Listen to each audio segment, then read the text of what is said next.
goodness, what a save! What a save! What a glove save there! What a stop! Looked like a sure goal. You talk about an A-plus save and maybe the save of the night. Welcome to the Goalie Science Podcast, the podcast where we try to bridge the gap between goaltending, science, and peak performance. I'm your host, Dr. Jamie Phillips, a physical therapist and goalie performance specialist. I'm joined as always by Dr. Ben Cernak and goalie coach Derek Bujan. Whether you're at home, at the rink, or in the car, grab a cup of your favorite beverage and let's drop the puck on this week's episode. Everyone, welcome back to Goalie Science. It's Ben Cernak here with Jamie Phillips and Derek Bujan. And I guess for everyone who emailed or messaged or commented saying we need more of this from last week's episode, we have good news because we're going to jump immediately back into some more stuff of what we talked about last week and then hop over into some what the heck is going on in the NCAA and CHL. Jamie, Derek, ready? Yeah, I think last week was good and great discourse all around. Some comments, some good, and I'll say it, some not so good. And to be fair, everyone is entitled to their opinion, even if their opinion is incorrect. But it was just, there's that day when you put that post out, it was just nonstop Instagram notifications. But everyone, the thing is everyone wants the best for their kid. And that is true. And I get that. And so it's always going to be an emotionally charged topic. 33% of us in this Zoom or podcast have children and they want the best for them. The other 66% just want the best for everybody. I want everyone to have fun. The best for everyone. I want everyone to have fun and also get good at their sport. But what are the big takeaways? Do we have any big takeaways from that? You did miss the third option in the comments, and that was gibberish because we had some shit. And the other thing is, yeah, I have a kid, but I don't want what's best for him. I still want what's best for hockey in general. Yeah, that is true. I shouldn't have talked to you like that. Thinking more about it, like a lot of the points that we made, we kind of just assumed, and we kind of spoke about AAA. And some people did bring up a good point because this discussion did go on all week for me. And to watch a local AAA game that I didn't have a child playing in, and people came up to me like, "Open borders, eh?" I'm like, "I guess so. Let's chat about it." So it's the sort of discussion. That's kind of what we wanted, and we're not saying it's going to happen. The things that we are hearing that it's going to happen, and we don't know for sure, but it's a good discussion point. But one thing that was kind of brought up and we didn't talk about is at the AA and the A level, I do believe you should be able to make a lateral move. And that's not something we talked about last week. And a lot of people brought that up, that if they get cut from their AA center and their home center doesn't have another rep team, then they have to play house. So that is something that we kind of missed last week. And I do believe that if you get cut from your AA center or your A center, you should be allowed to make a lateral move to another AA or A center that needs a goalie or wants you to play. Yeah, I think yes, my large overall answer to that is I agree. There should be more opportunities. You have people who are really good goalies who in some centers who just want to play AA, who aren't even trying out for the AAA teams. And that can kind of bump some other kids around because, you end up having a really good goalie in AA or even A sometimes.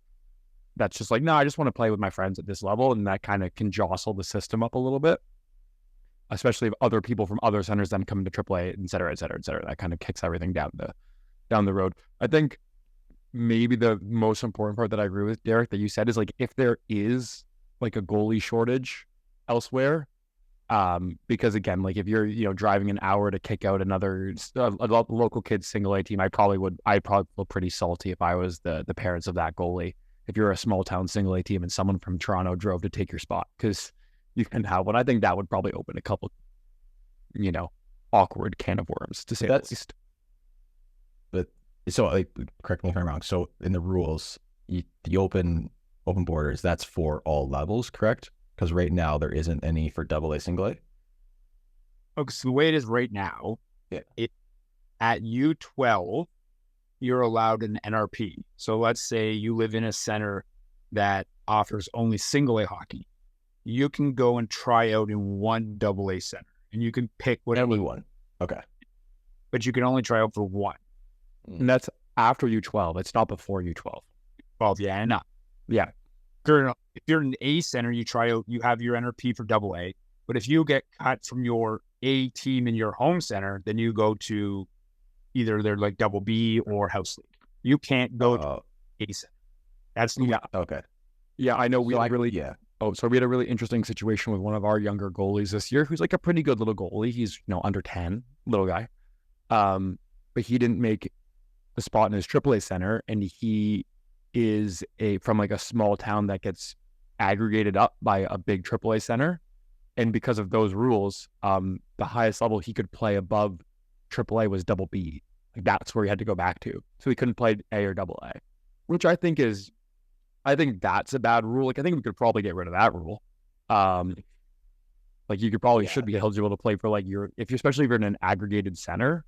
Like that feels like an oversight that we let that happen, in my opinion. But that's no bueno. That's not that good for anybody overall. And so I didn't know that. So we do apologize for a lot of generalities we're speaking. It typically is AAA, but the one thing I can't agree with is the people that are like, no, this is going to be so good. Don't like we talked about it, and I think a lot of people don't see the forest from the trees in this situation where, like, let's just say you're from a smaller area that's, you're part of a AAA center. Soon as you open those borders, and especially if it becomes open for all levels, like, hockey parents are crazy and all sports parents are crazy. But you can't tell me that, let's just say Stony Creek, for example, so just outside Hamilton, for those that are listening, that a lot of people and parents from like the Toronto and the GTA aren't going to go to those spots if there are opportunities at every single level. And then you just have a massive influx of hockey players that can take the jobs away from local goalies. And so like, I think that I don't love the current system where it's like, you got to get your F1, you got to go here, but we have to have some rules. Like there has to be rules, and not to be all Thomas Hobbes and everything, but we need rules to stay afloat, or else it's who knows what's going to happen. And like I said last time, it's going to be the Wild West for a period of time before it starts to make sense and people come in and set something up.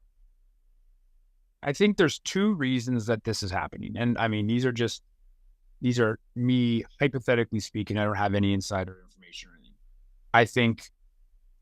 I think OHF is sick of losing kids to outlaw leagues, number one. So they are losing hundreds of thousands of dollars in registration to outlaw leagues.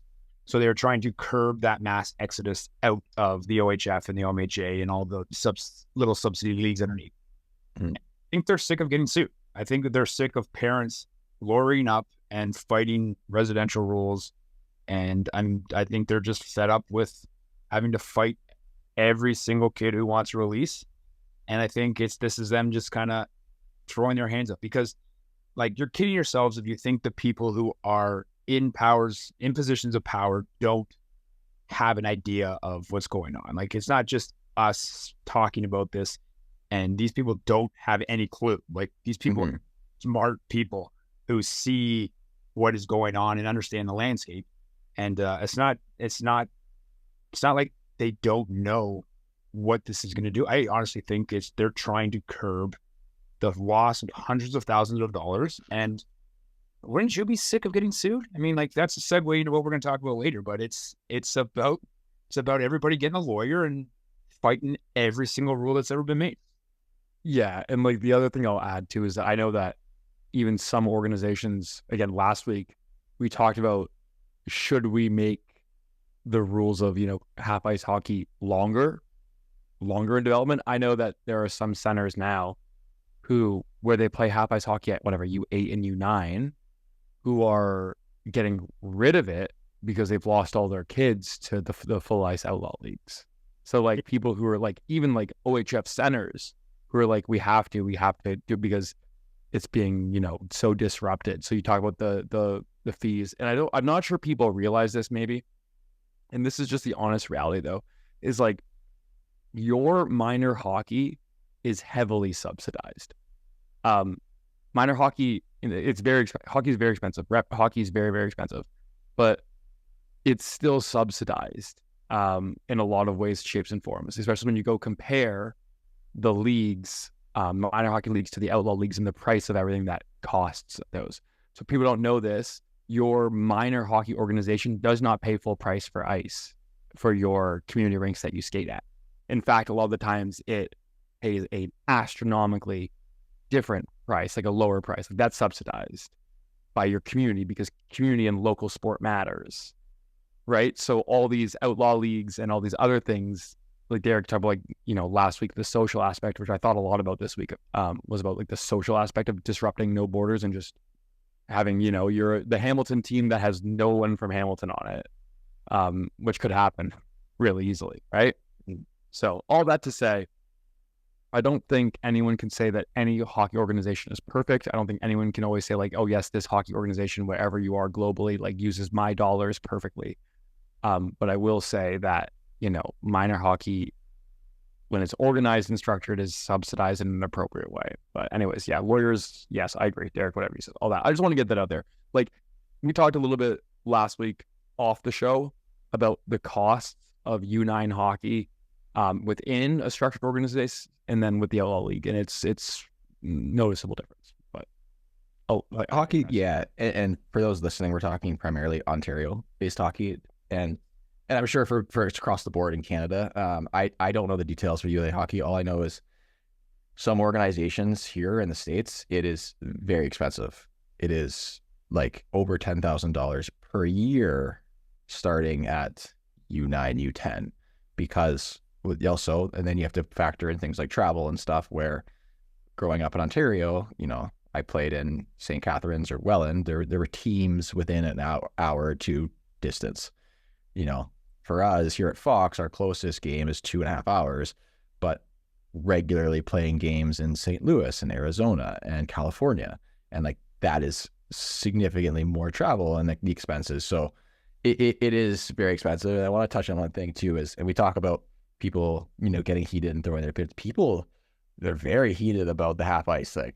And it is funny too, because when you filter through the comments, typically the Europeans are like, yeah, we do half ice all the time. It's great. And the North Americans are like, absolutely not. You're missing the fundamentals of hockey. And yeah, this best sent me a clip today. Yeah. Because you got to, it was a probably what, like U10? No, it's U10. It's U10. Yeah, it's a U10 clip. And the one player was so much better than everybody. Like the kid, he's a good hockey player. And he was just going end to end, coming in, scoring. Pick up the puck, go end to end, coming, scoring. And so no one else on the ice was able to participate in the play at all because they're too small. They're not good skaters. And it's just like, well, that's the fundamentals, you know? Yeah, you're like, what are you working on there? But I mean, we like it. And I actually told I had a parent.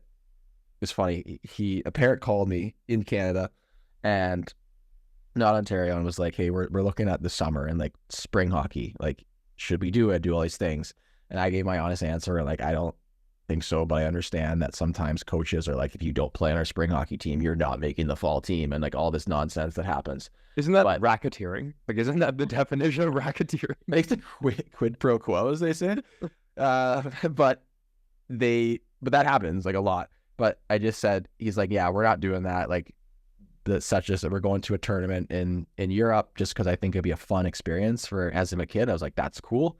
And I said, the one thing I would suggest is if there is a half ice 3-on-3 league, go play in that, because one, it's so fun. So fun. But two, it's what you want. Like, you just want those battles as a goalie. And like, I remember the quad had a half ice 3-on-3, and that was the highlight of every summer. Like, I could not wait to get out there. You give up 6 goals or 10 goals, but those games that you were hot and you were like, I only give up 2. Oh boy. Where are we buzzing? I got one funny story. Maybe this will be a good story to kind of end on before we hop into the CHL conversation. I had a really interesting conversation with a parent, hockey guy, business owner in my area. And this guy is a former like 18, 19-year North American and European pro, like really, really good hockey player.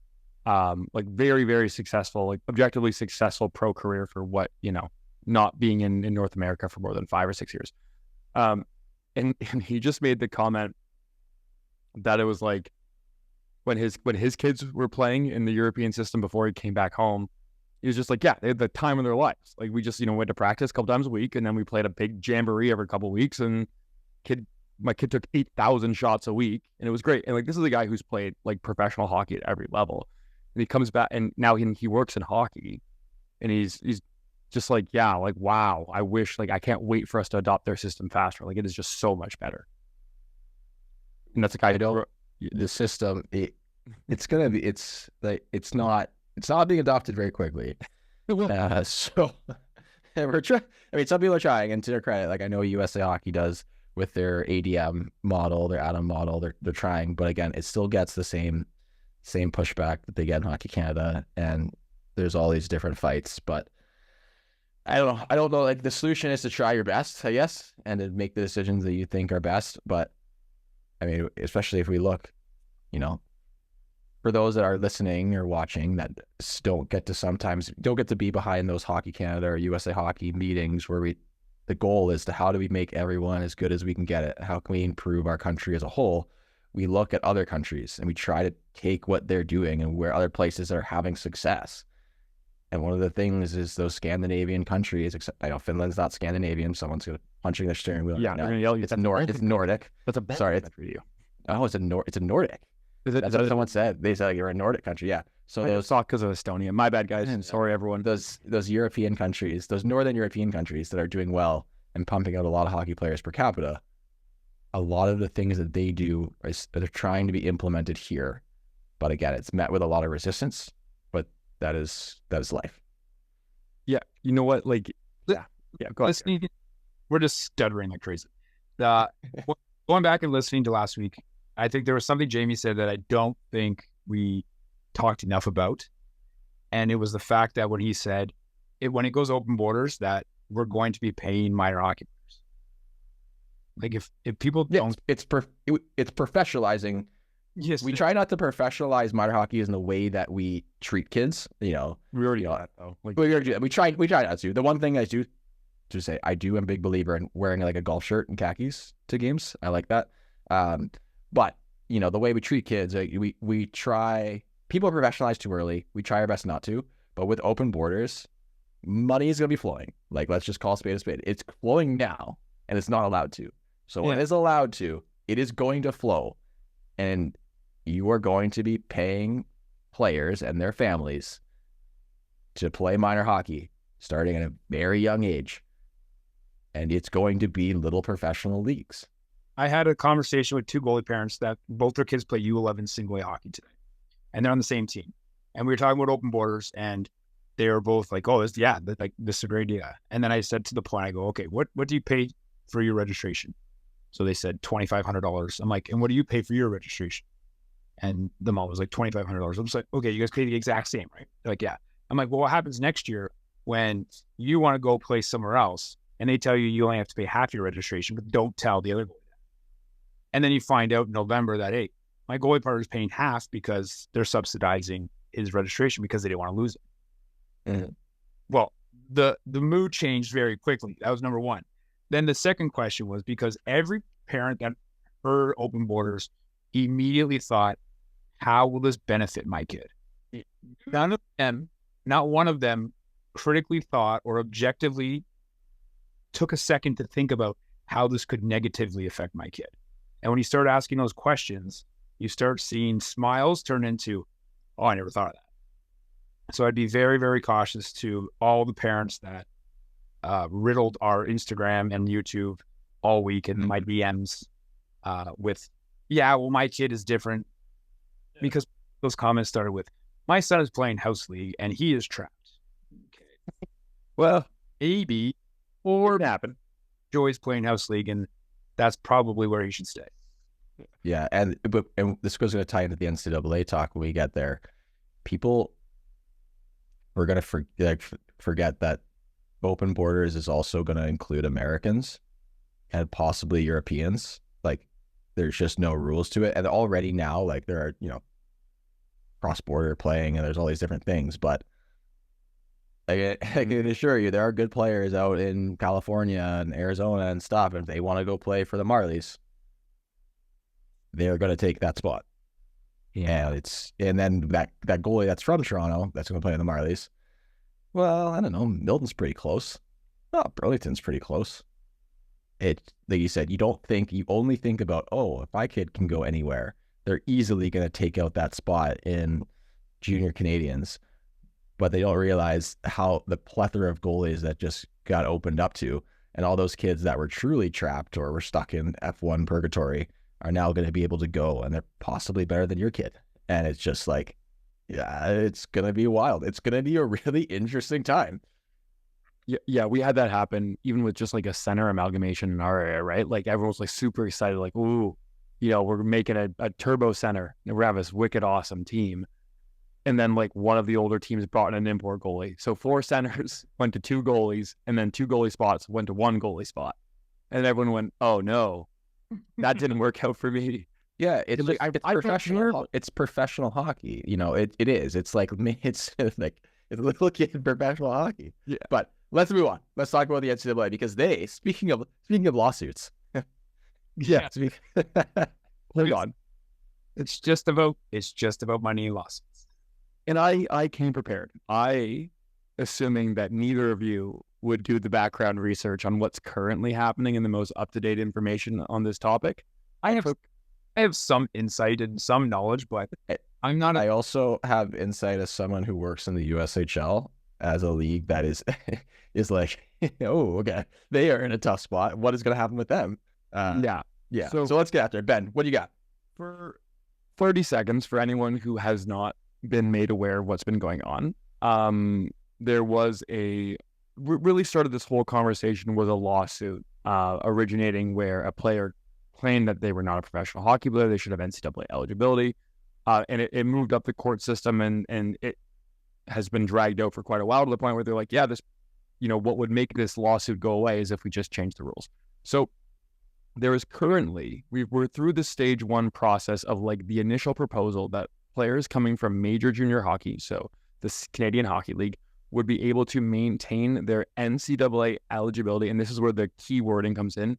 So long as they had not been paid more than a reasonable expectation for the relative league that they were in. So the wording of that matters because it means that if you are a drafted player, an NHL draft player, and you sign your entry-level contract, you received your signing bonus, you void your NCAA eligibility. So it's not that like, oh, I can sign with the Sabres and then go and then go immediately hop over and go play at Boston College. That's not how it's going to work. What's currently happening is there is a vote that will be planned for the beginning of August 2025 that would then ratify this. Every insider is saying that it's happening. Every single person has said this is a done deal. It will come into effect August 1st, 2025. So we will see no players jump ship this year from the CHL to the NCAA mid-season.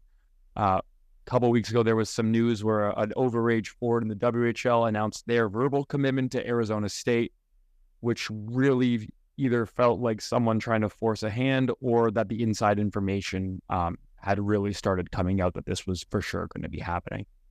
But ultimately, again, so to wrap it all up, you can play in the OHL, the QMJHL, the WHL, and then go play in the NCAA so long as you do not sign an essentially an entry-level contract or a professional hockey contract, which would then void your NCAA eligibility. This puts you on par with every other NCAA sport that has the option of going pro in relation to the draft. Think when NBA or college basketball players declare for the draft and then take their name back out, because entering the draft puts you as voiding your NCAA eligibility in basketball. So it just kind of evens that playing field. NHL doesn't have a declaration for drafting. You're just eligible under certain criteria. Long story short, though, it's happening. What's going to happen here? Yeah, it's going to happen. It is happening. And it's happening. Thing is, too, is also if you're signing an entry level deal, like in the NO and the O, like or major junior, people will go back and play for a year. But for the most part, if you're signing an entry level deal, like you're on your way out.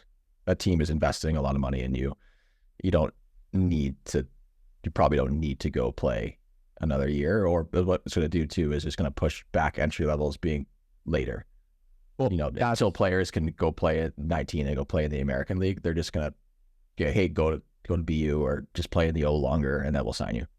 Yeah. So Derek, go ahead.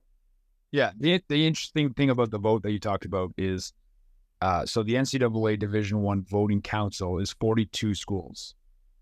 Out of those 42 schools, 2 of them have a hockey program.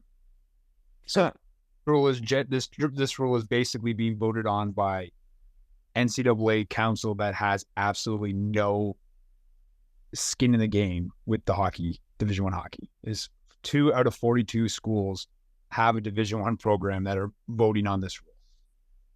Yeah, and the NCAA has been like being behind some of the closed doors even 3 years ago. Like there were talks of this happening 3 or 4 years ago and whispers of it. And basically, going back to the NIL, name, image, likeness. Yeah. All that NIL stuff and allowing athletes to get paid. It's the NCAA has been doing the same thing where it's just easier to not pay millions of dollars in lawyer fees and just be like, sure, okay, fine. And it's creating a very interesting environment and structure because you're definitely creating a lot of haves and have-nots with schools with money and schools without money that are able to do a lot of things. But the NCAA is going to be, again, either not exist in its current form or is not going to exist at all in the next handful of years. And you're just going to have a bunch of different leagues. And that's been the talk from starting in football and from football, basketball, and then trickles down hockey being a smaller sport in the States because the big schools don't want to pay the tab for the small schools and the big schools don't want to play. Like Michigan doesn't want to play against. They lost to Appalachian State. They paid to lose to Appalachian State. Yeah, they don't want to play against schools that no one's ever heard of because the TV dollars aren't there. They'd rather play against all their Big Ten or like the Pac-12 and all these things because that's where all the money is. And so it's a weird time. Good, or do we think this is bad?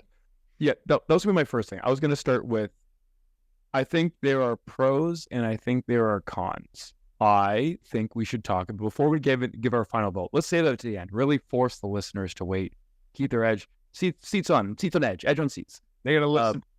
It's for the algo. Yeah, exactly. Let's go pros first. Pros. First pro that I have, we're a goalie podcast. This just opens the door for so many of the in-betweener CHL goalies who deserve better than what they get. I'll give you an example. First and foremost, this is an opportunity driver to the 4 or 5 year CHL goalie who played years 1 and 2 as a backup, didn't get starting minutes until year 3 or year 4, and is good, but just doesn't have options, right? Like someone who comes, there's no reason you should, I'm going to forget his name, but there's a goalie on 94 from the QMJHL who in his 5 years played 221 QMJHL hockey games. Like that's regular season games only. Just like a crazy career. And then he went to the coast and I think he plays in France now. You know what I mean? Like that guy, it's 2 years of older hockey and maybe gets a better pro look in like an AHL deal instead of a coast deal, because he's going to go prove himself in college now. So that's the pro, the in-between CHL goalie or the late blooming CHL goalie. Again, I then quotes because you're still in the CHL, has a better development pathway. That's pro number one. Oh yeah, they can play longer, right? Like you take a guy, an overage major junior goalie, and instead of the next year them going and signing in the East Coast League and having to compete for minutes with guys on entry-level NHL deals and not getting a fair shake or not getting put into a position to have success, he can now find a Division I program and hypothetically take another 4 years of development, come in school now at 24, playing 4 years of major junior, 4 years of NCAA Division I. And if he's an NHL free agent, who knows? Who knows the opportunities he might have at the end of that, where Yeah, like you're right. Like if you're not drafted because your second year in the OHL isn't up to par, and now your 18, 19, 20 year, you're an undrafted goalie, that hill to climb is outrageous. And Jamie, you can talk about the difference of playing the minors when you're on an NHL deal and then when you're on like it's The difference is you're playing or you're not playing. Yeah. I think it's like you said, that was the biggest thing. And I'm not going to give my answer, but I do like it. I think I don't know how it's all going to play out, but I think being a former player, I think I think there are more upsides for the players than there are downsides. Now, there are downsides. Don't get us wrong. We'll get there. We'll get there. But I think this having the opportunity to try to play at the highest levels. So like major junior, all right, for the sake of argument, major junior is the best junior hockey that you can play. It is. It is, yes. It is. I think people in the USHL would argue that the USHL is good too. Well, the NTDP is a confounding factor in the evaluation of the USHL. I would say that they're on a similar par, but whatever. Then biased, I'm in that league. But you can play at the highest junior possible and then still go on and play an extra couple of years at really high levels of hockey, at like some of the best hockey at that age. That's awesome. Like, that's great. And, as someone who was drafted to the O and was sweating that I broke my 48-hour rule and I wasn't going to be eligible and all these nightmares, and we had Stefano on here and he was a victim of being on like backing up and then not being able to go and losing eligibility and all these things. You don't have to worry about that. You can just go play, and that's great. But let's talk about some downsides, unless you have a few more upsides. No, I have the other pro. I think this is going to fit into maybe both a pro and a con. The pro is if you're drafted as let's say you're a goal. Let's keep it the goalie. We'll do goalies mainly. There's a lot of player stuff that I think is going to be really interesting. Maybe we'll talk about it after. Pros, cons, and what does that mean moving forward? I think the pros, if you're a drafted goalie in the 4th or 5th round out of the CHL, go to college right away. 18, go. Like, just go. Right? Like, you don't go back to the CHL. Go play against 24 and 25-year-olds where you have a much more structured and consistent system where you have goalie coaches where you can't be traded. Like, go to college. You could also, but you also have that transfer rule that you can just leave as much as you want. That's also a part of the downsides of the structure. But one thing I'm going to say is we know that the NCAA rule is if you are a drafted player, that team has your entire NCAA career, and that can be handcuffed, Exhibit A. So, but in the major junior, you get that 2 years, and if they don't do anything with you, you become a free agent again, and there is upside on that. Well, right. But Ben just thought it, like, to me, that makes a lot of sense. Like, if you're an 18-year-old goalie, you get drafted, go to school. Yeah. And you're right. Number one, like, structure-wise and defensive-minded hockey, like, compared major junior to college hockey, like, it's not even close. Like, you are going to play in a much more structured, defensively sound game in college as a goalie than you will playing in the wide open major junior. Like, to have a 900 save percentage in major junior is outstanding. Like, if you're around 900 in college, like, that's bottom of the barrel. Like, yeah, it's not. You should have a sub 2 pretty close to a 920 in college. And then you're absolutely right too, Jamie, is like, if that kid transfers from major junior into college and he's drafted, his rights are held for 4 years now. That gives him way more freedom to focus on development rather than like the pressure of performance. And like, that is something that these kids, because it's so quick coming out of major junior, that if you're taking those 4 years with where you don't have to make a decision, or that team doesn't have to make a decision with you, they can be that much more patient with you. How is that not a positive? Jamie's like, I think from Jamie's side, he's just saying, like, let's look at someone, let's use Jacob Fowler as an example, starting goalie at BC. He's a 3rd round draft pick to Montreal from 2 years ago. He's a sophomore this year. Jacob Fowler is awesome. I said this in the World Juniors. People gave me a hard time because he's like 6'2" and want to call him undersized. I don't have time for that conversation. He's undersized, below average. Yeah. We're calling 6'2" under. Grow up. Is it under the average? If it's under the average, it's undersized, man. Yeah. Anyway, moving on. Moving swiftly beyond that topic. Jacob Fowler so he's drafted by Montreal. Let's say Jacob Fowler has another great year. He was awesome last year. BC's a great team. I'm assuming he's going to continue having a great season this year. I think Jamie's just saying like, hey, well, maybe he wants to go play pro, and Montreal won't put space for him. They're like, well, maybe we can put you in the ECHL, and he's like, what the heck? Like, I don't want why. You know what I mean? That's where I think there's the potential hiccup. I do, however, think that is more rare in Jamie. Let's also do some personal self-reflection. What goalie was also drafted in your draft? Oh, yeah, no, don't worry. It was the same team. But how many goalies were drafted by Winnipeg in a 2-year span again? Can you tell me? But I play with 3 players that went through that exact same situation. Now, I'm not saying that. I'm just saying that there is something also to consider too, and that could be a strategic move for someone to make. I'm just saying that, like, does that rule change? I don't know.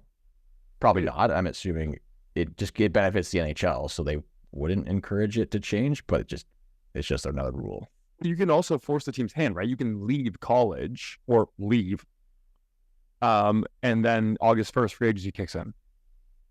Yeah, but people forget that if you're someone else's property, other teams really aren't looking at you unless your agent is actively out there being like, hey, this guy doesn't want to sign.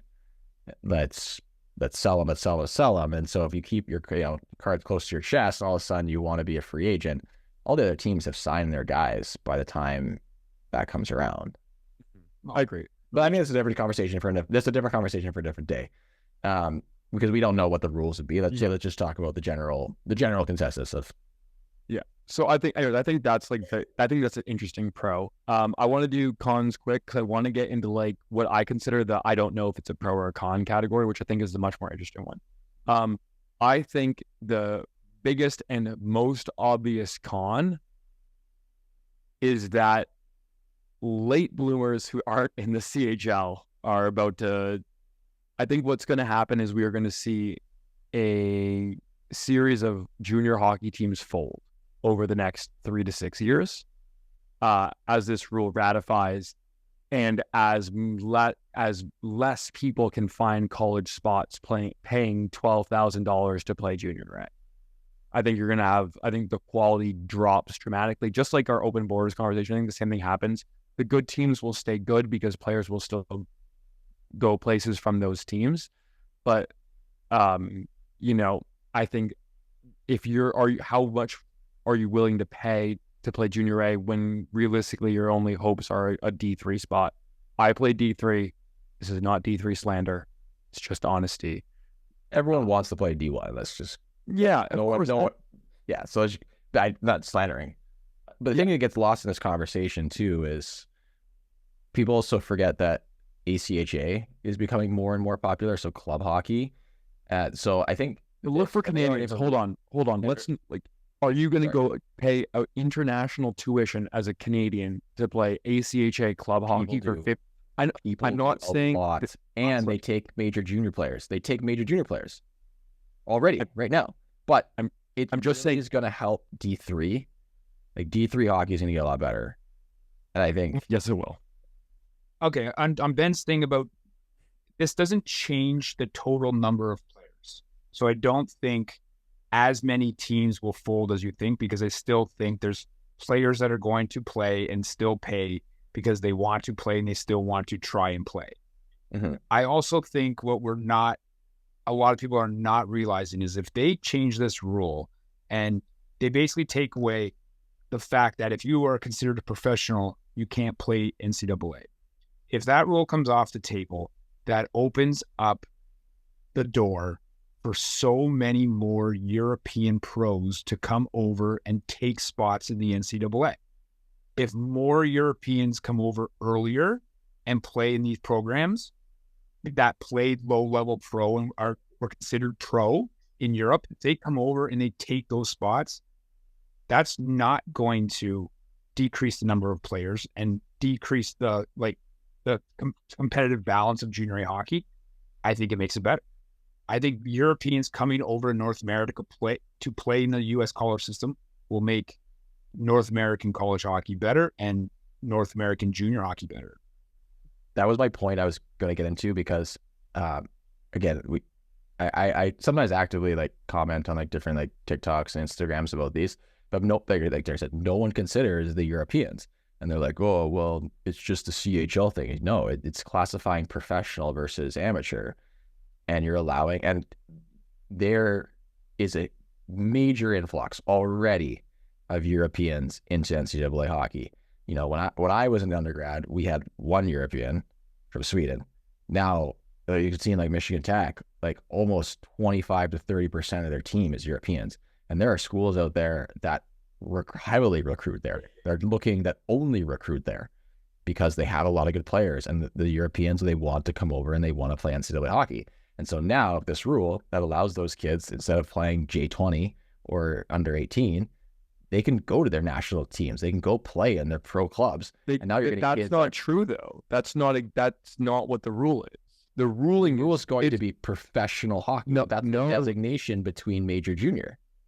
That's not what the ruling is. You guys didn't read the paperwork. The ruling is paid within a reasonable thing. So that means like the living expenses that are covered by the CHL. Yes, but I could hire a great lawyer right now and argue that reasonable amount, no problem, and get that rule changed in a year. Another lawsuit that they'll just wash. Complete other lawsuit. I will say this right now. It is October 27th, 2024. And I will pay both of you a crisp, brand new bank fresh $50 bill. I'll hand it to you guys in person. I'll drive to you. If we see guys playing full seasons under full regulation contracts in Liga, in SHL, then coming to the NCAA. I will hand that to you because that's what you guys are saying.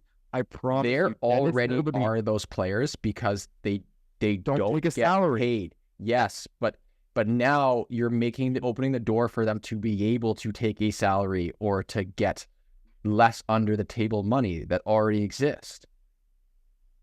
The definition from the article that I did read, Ben, there was the amount that they considered to be acceptable to be paid was $600 a month. There is no way that a bunch of those European leagues are paying those guys more than that. Those guys will all be deemed eligible under your rules. There's no way. Guys that are playing, maybe if a guy's playing the SHL, yeah, maybe not come. But if he's playing in Sweden, Allsvenskan, yeah. I mean, like any of those leagues, there's no way that those guys aren't going to come over here and take college spots away from North American kids. You also have leagues in Europe that pay their players straight cash in envelopes after the game. That's that's Jeff Glass's story where he found a briefcase full of cash in his room and I can assure you firsthand, a lot of leagues pay their players straight cash, and so you don't know how much they're getting paid. But again, then someone would argue $600 a month is not a reasonable thing because look at the standard of living and the cost of housing in our location. That needs to be blah, blah, blah, blah, blah. And if NCAA players have a cost of living allocation of at a minimum $2,500 plus the amount they're able to get in all this, it's going to happen because someone's going to sue. Like, why would you not? It's real estate, man.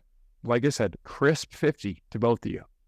I'll hand deliver it. I'll sign it. You guys can frame it. I'll put in a nice little frame. Look, I'm not saying it's going to happen in the first iteration on the 25th, but within the couple of years, it's going to happen because it just opens up the whole other argument. Which I think we'll use that. Does anyone else have like a really big con they see? Like, does anyone see a really giant con before we move on? Yeah, what happens to U Sports? Like, U Sports has to suffer. Like, it has to. Yeah, I mean, I think U Sport. So U Sport men's hockey, obviously, the only thing it applies to, will just look different. I think like it doesn't make nothing changes in the women's side of things. I think you're right, but again, it's just sort of a trickle down type situation. I think what's interesting always is what the makeup of U Sport teams. You're right. There's some awesome players in U Sport that will go D1, or who are being U Sport, then they will be D1 hockey players. You're right. That's gonna happen. That's the obvious one. But it's maybe Derek was right. Maybe that's where Canadian Junior funnels more towards U Sport. instead, right? Maybe junior teams don't go anywhere. It's just recruiting now prioritized to junior Canadian, like Canadian juniors. You got to remember too the major or the CHL education package is the way. So the way it works, if you sign a standard player agreement, your education number goes based off of the average tuition from the closest school that you live. Yeah. So on average, it's $14,000 a year. That's the league average for a year of school. Now, if you're a first round pick, it's a little bit more because living expenses and books are included. But if you're a first round OHL pick, you're probably high likelihood to be a high NHL pick, and this is probably not something you're going to do anyway. So if you're getting $14,000 a year, this is now putting that much pressure on these Division I programs to foot the bill and give full scholarships also, because those guys aren't going to pay an extra $36,000 a year. Now that they're 20, they've played 4 years in the OHL or Dub or a Q to now go and play another 4 years of college. They're not going to pay. So I don't think there's going to be as many people as we think going to Division I programs and bypassing U Sport when they don't have to pay. However, and I just double checked this because I heard this and that's true. The new roster size, is that what you're going to say? One new roster sizes, but previously, depending on your league, your team, and your sport, scholarships. Yes, the NCAA in 25-26 academic year will allow full scholarships to entire rosters. Yeah. And you got to remember, Ben went to school for 1 year in the States, other than prep. Yeah, 1 year of college. As someone who has gone to school for 8 years in the United States, tuition goes up significantly every single year for non-athletes. And that money goes right when you're paying $30,000 or more a semester to the school, and these football programs, these hockey programs, or all these athletic programs, they can afford to give their players full rides, and now they are allowed to give everyone full rides. So they're gonna give everyone full rides, and so the money isn't going to be as much of an issue for a lot of schools. And for schools that want to be competitive, they are going to find that money in the budget. Now, it is going to hurt some small schools that don't have that money. And it's happening now, which is why, the Big Ten is becoming stronger and stronger and stronger because they can throw cash at everybody. And it hurts the young, small schools. But you're still going to, I don't think the scholarship number is going to be an issue because, again, it was another lawsuit presented to the House. And the House settlement was like, yeah, you got to pay everybody. Yeah, and that's something I've been a strong believer in that because it sucks because, I play with guys that were really good hockey players and played every single night of the same thing. And we're on 10% scholarships or 20% scholarships. And I was like, that's not fair. Like, they're grinding it just as hard as we are. Ivory Tower. My ivory tower that I was in? Yeah. Yeah, Jamie was talking about buying organic steaks with his living expense dollars over here. Jamie's like, my scholarship money's not covering my free range grass fed chicken. Can't afford free range grass fed now, man. I got the Walmart discount special of Mondays at 6 a.m., man. Half price everything. Let's go. A little extra salmonella in your chicken this week. Need it. Yeah, I think that's like the other thing. The roster sizes go down though, right? So teams that used to historically carry 32, 34 players are only carrying league max, I think, which is 26 for men's hockey. Yeah. Is the number, Jimmy? Yeah. We carried 32 at one point. It's just two players. Right. And so it's going to be down. So I think ultimately, yeah, U Sports, I mean, obviously I work in U Sports. I think the U Sports product is really good. I think U Sport men's hockey is like one of the most slept on things in terms of like good hockey. I always tell this story, but like people will compare, OHL teams to U Sport, for example, because, a lot of players played in the OHL. Some are really great and some are okay, and then they come to U Sports. A U Sports team composed of a bunch of average age 24-year-old men would absolutely dumpster any OHL team, even with top first-round draft picks, because you're just playing against men. You just have 17-year-olds playing against 24-year-olds. It's just a different game. So, but yeah, it'll be interesting to see. I think it'll just end up looking like a slightly different thing. Derek, I think you're right. Jamie, I think you're right. I think it'll just look a little different. I don't think the product ends up being that different overall. I don't see the. There's a lot of guys. I don't see the junior hockey numbers. Well, I can't say for Canada for certain, but I'm assuming Canada is going to go even more pay to play. But I can't see those numbers dwindling here, especially in the States, because those pay to play leagues are just new teams are popping up every single year. There's just so many of them.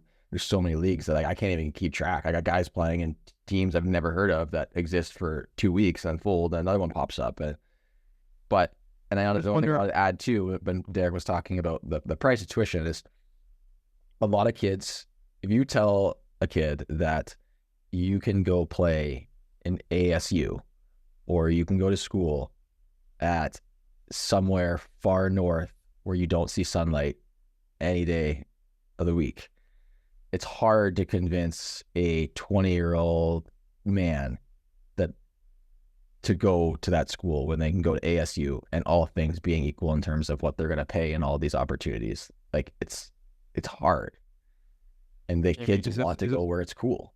Is this a personal vendetta against ASU? No, I just can't figure out why they're not the best team ever. Michigan, your rivals. Is this a personal? Are you slandering? No, if anyone ever wants to, no one should ever go there, unless they're my goalie and that's the only offer they have on their table. Then I'll say go. But even then, I'll be very upset with them. For defamation and slander. Yeah, yes. We get to talk about lawyer up. Lawyer up. Okay, last one, because again we're kind of getting to that hour mark. Quick shout out to Ethan Cook, a friend of the program, who actually said he wanted us to record for over an hour every week, and I said, no, thank you. But shout out to Cookie, one of the best guys I know.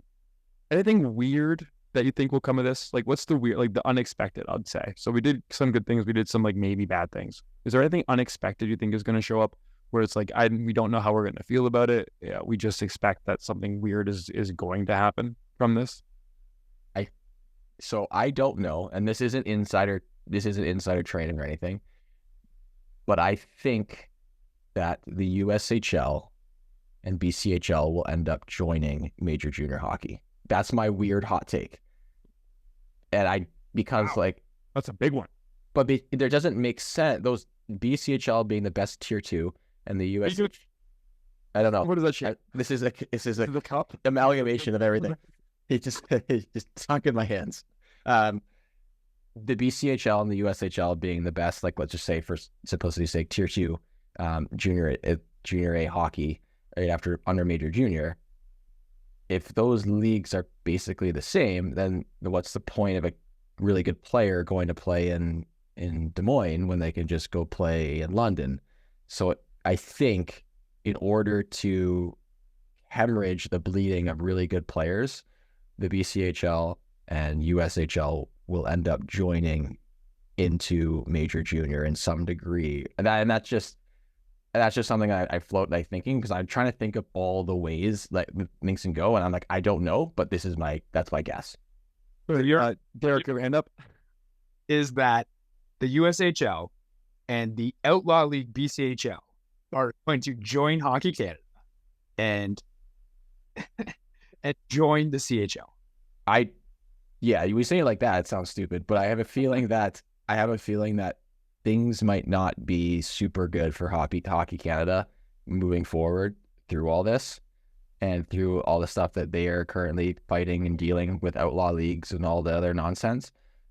So I have a feeling that the USHL just becomes the American division of major junior hockey, and you take in Erie. They just join, and that becomes the U.S. division, and that just will it happen? I have no idea, but. Hey, do you know where Erie is in relation to Madison, Wisconsin? Like, are you familiar with geography?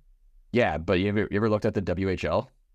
But now you don't. Now it's not a problem because the BCHL, which in your head, I don't know if you know this, but Everett is in Washington State, and Brandon is in Manitoba, and they are not close. They're actually closer than Erie to Madison, Wisconsin. Derek, do you want to start our own podcast? The Ben Lynch Geography Podcast? No, wrong. I don't know, Jamie. I think that's a fine take. I think that's potentially interesting in the long run. My biggest biggest concern around anything like that is if for any reason that were to happen, and I don't foresee the U.S. hockey to ever think about this, but it'd be the big mistake to dismantle the NTDP. And I see no reason why I don't think they do ever that. will. They ever would, but that'd be like you'd have to imagine if you did amalgamate those leagues, there'd be a discussion around that team, only because there's a draft. And obviously there's USHL draft, but it's not the same style of draft. There's tendering. It's a very different system, obviously. Yeah. Oh, I don't know how it works, but that's we're not something. we're not a logistics podcast. My weird, not sure what's going to happen, and this was my initial reaction when the first announcement came out, is if you're drafted in your true draft year, so you're a 17 turning 18-year-old in that season, your 18-year-old turn season, whatever. Why would you go back to the CHL? Like, college hockey is so much closer. We talk about like representativeness, which is like the sciencey way of like how closely does one thing mimic the other, right? We talk about structure. We already said it for people, but like if you're a forward, a D, a goalie, why do you not go to college? Like, you know what I mean? Like, why do you not just go immediately? And why does the CHL not become just like a barren wasteland for 18, 19, 20-year-olds where it's just like the crumbs left? What's stopping you from that happening? I think number one, the old man rules where they play 32 games or something. 40 games now. 40, okay. 40 as opposed to like 66 is one reason that they stay in the CHL. Then also that you have these weird captain skate rules and you can't start skating until a certain date with your team.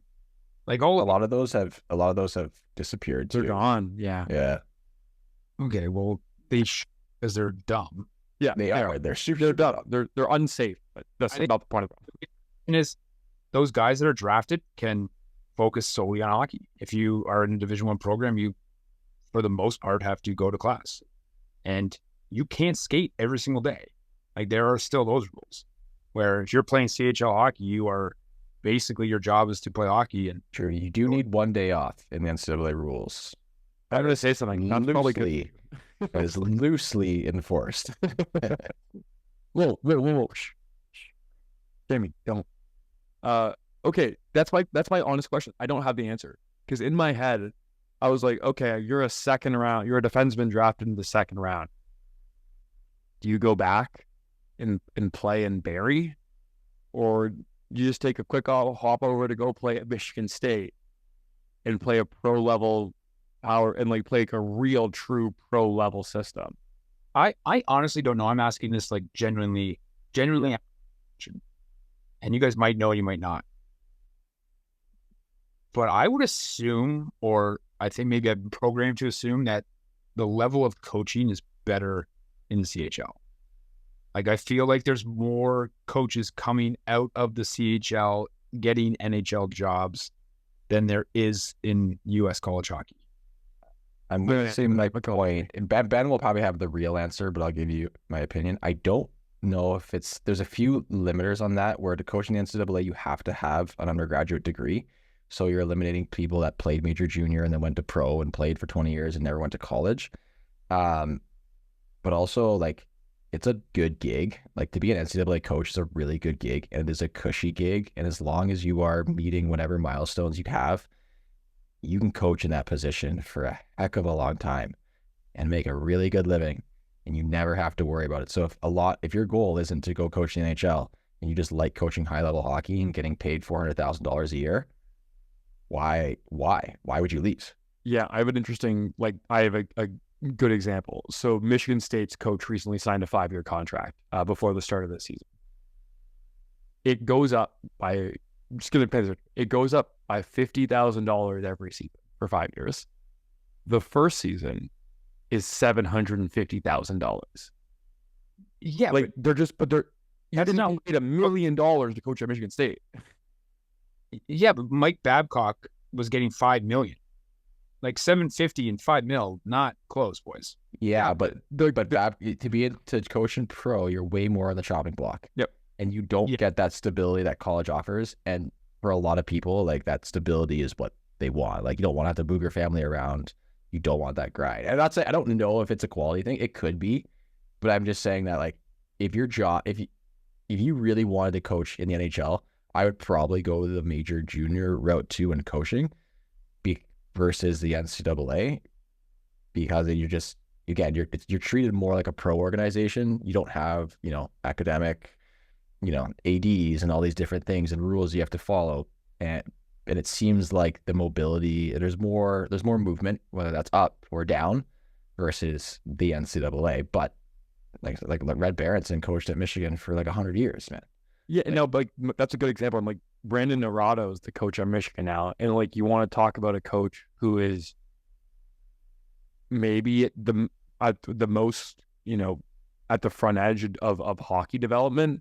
Like you listen to that guy speak and you hear him speak at conferences and coaching events and you hear about his practice style and his team structure. Even I watch those, and I'm not even a skill development guy for players. And I watched them. I'm like, oh, that's pretty smart. Yeah. And like, he's a younger coach, but like, he's a 2009 university grad. So he's in the Derek Bougen wheelhouse of age. Yeah. So, right. Derek, young. Sexy. But you know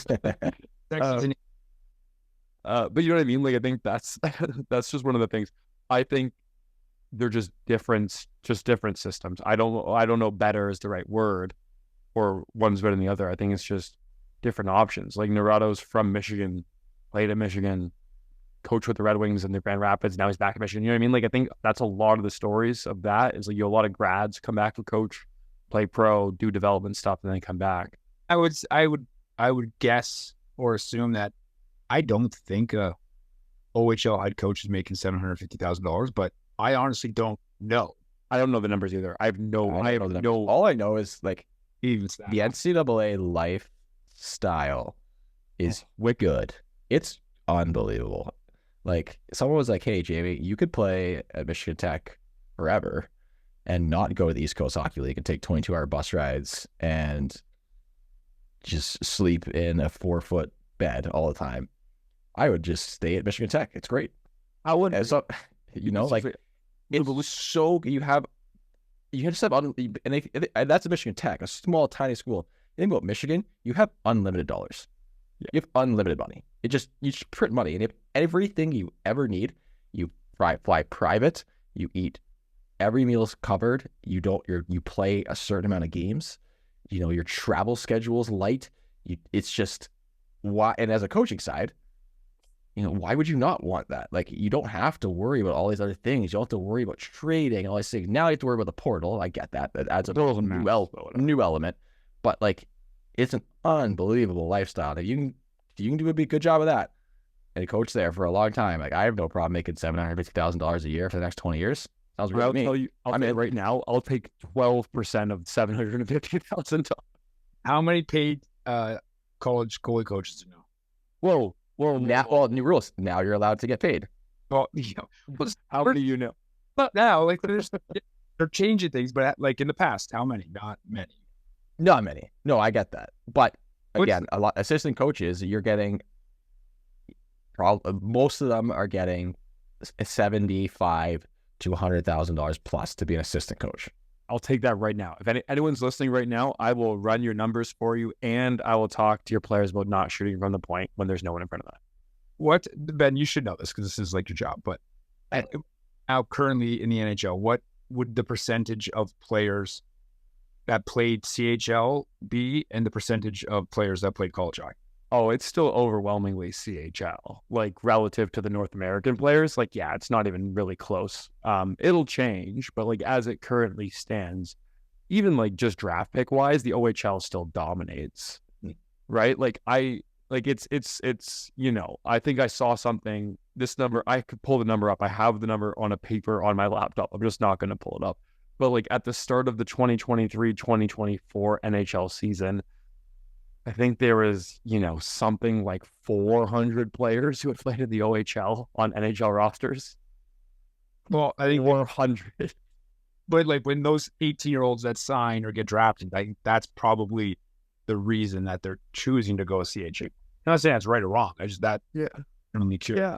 That's what I mean, though. But again, ultimately, like, I think it's, yeah, like I said, my big question mark, maybe just kind of to circulate this, is again, like, the CHL, and the CHL might change its ways to try to keep up with this. Like, we might see dramatic differences, like resource changes in the CHL to try to like keep their players from leaving for longer. You know what I mean? But I'm like really curious to see, because again, objectively, you know, you're a high end player. Yes, you get more games playing in the CHL, but games aren't the best way to get better. They're games. Games are only the best way to get better when your practices are really bad or when you're not practicing. What about if you're a goalie?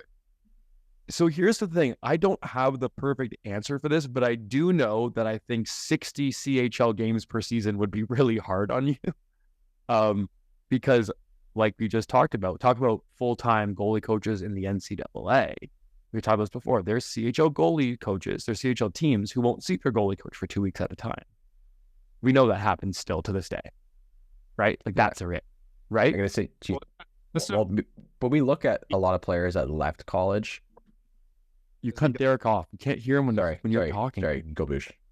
Like, let's not pretend like that CHL goalie coaches are paid what they're worth, because they're not. No, they're of course not. Yeah, I was Goalie coaches nowhere are paid what they're worth. Coaching job 10 years ago, and it was $8,000 a year. And they were shocked that I said no, thank you.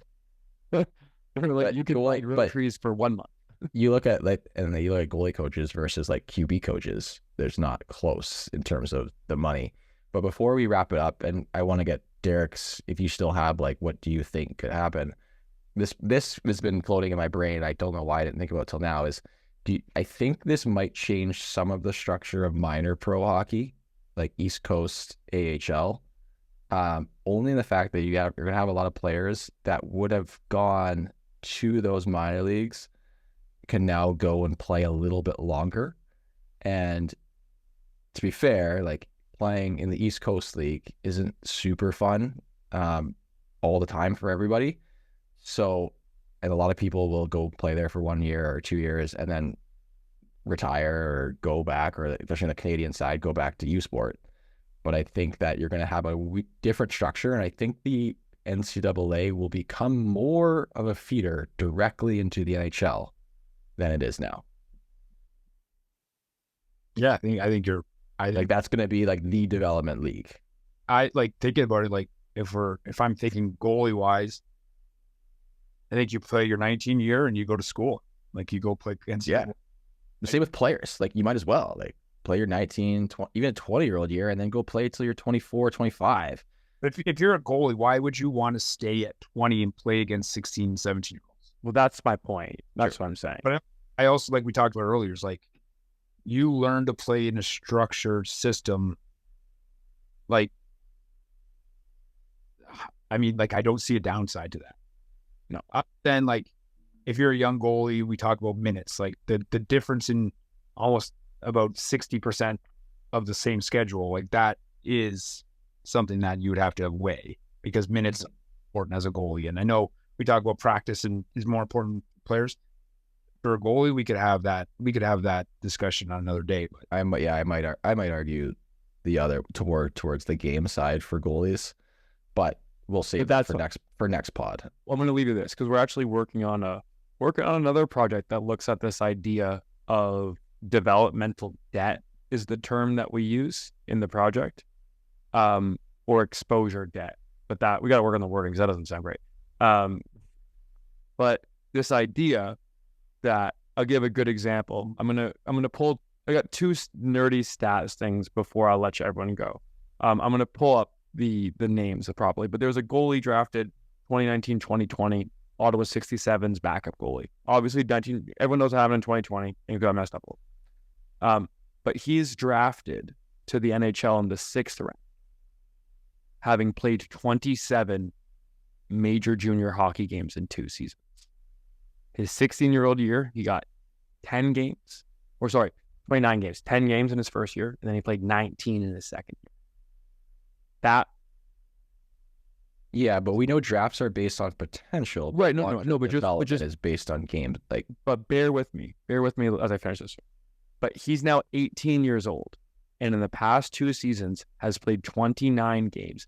The forwards and defensemen in the same age group and draft of him will have played 5 to 6 times as many games as him, which means if practice is also bad, which we're assuming most of the time it is for goalies, think of the debt that he is in relative to his peers. Think of the debt he is in relative to his goalie peers who play twice. You know what I mean? Like, But I don't know how that gets. Wouldn't that be standard across the board for everybody? no, it's not, because you have goalies who play 55 games each year in their first and second years, like Jack Evank, Yeah, fair enough. right? Like that's the thing though, right? I think if you're looking at like the practice, if you're looking at like practice and stuff. I think the better question here is which NHL team was dumb enough to draft him? Well, hey, hey. Here is he now? So obviously, Hey, 6 foot. He's 6'6". He's very big. Hey, Very he's tall. above average. He's above average height. I leave you guys with this last one when we talk about like the last pathway. You go to the Manitoba Moose, AHL affiliate of your Winnipeg Jets, former host of Jamie Phillips. Their 2 goalies on their current roster are Thomas Milic and Dominic DiVincentis, both of which are under 22 years old. That's really rare to see that in the AHL. But if that college system was available, like DiVincentis played in North Bay last year, right? He's a 7th round draft pick to Winnipeg. That might be someone who considers NCAA. Now he's in the AHL. You know, that to me says that Winnipeg has 2 goalies under 22 in the AHL. That says their depth. Which they did lose Kokkinen. Rittich. No, but they lost Kokkinen on waivers, so that would have bumped him up. Right. but yeah. No, Rittich isn't in LA. He's been in LA. He was 2 years ago. I'm sorry. I'm sorry, David Rittich fans out there. But yeah, anyway, so obviously, was Kokkinen on waivers with Winnipeg? Is that what you just said? I missed. Yeah. Ooh, Yeah, yikes. and he got picked up. But anyways, He got picked up by Colorado. Yes. Sure. Well, yeah. Albo reminded us of that, yeah. but the point being, right, so like Winnipeg's obviously short on goaltending depth right now. There's probably an argument. Thomas Milic, former World Junior, might have been the best example of someone who could have gone NCAA because he was a late developer in the CHL. And I don't think World Junior undrafted goalie, didn't he? Yeah, he was undrafted at the time during World Juniors. Yeah, right. That's what I mean. Like he's the person I think of for the NCAA pathway. Yeah. Now, No, I like it. And the NHL is just going to probably increase the number of like entry level or drafted players that they can have. Players are just going to play longer. Yeah. But we gotta run. It's late and we did go over an hour, so Ethan will be very happy with us. Thanks everyone for Thanks everyone for listening, watching. You can find Derek on Instagram at Boujan Goaltending. You could find Ben under Ben Cernick. Don't ask me to spell it. that's not the right handle at all, but that's okay. It's okay. You can just Ben is not a big Instagram guy. You can check the show notes. Check the show notes. And I appreciate everyone for watching. Looking forward to our discussion next week, and we'll see everyone soon. Until next time.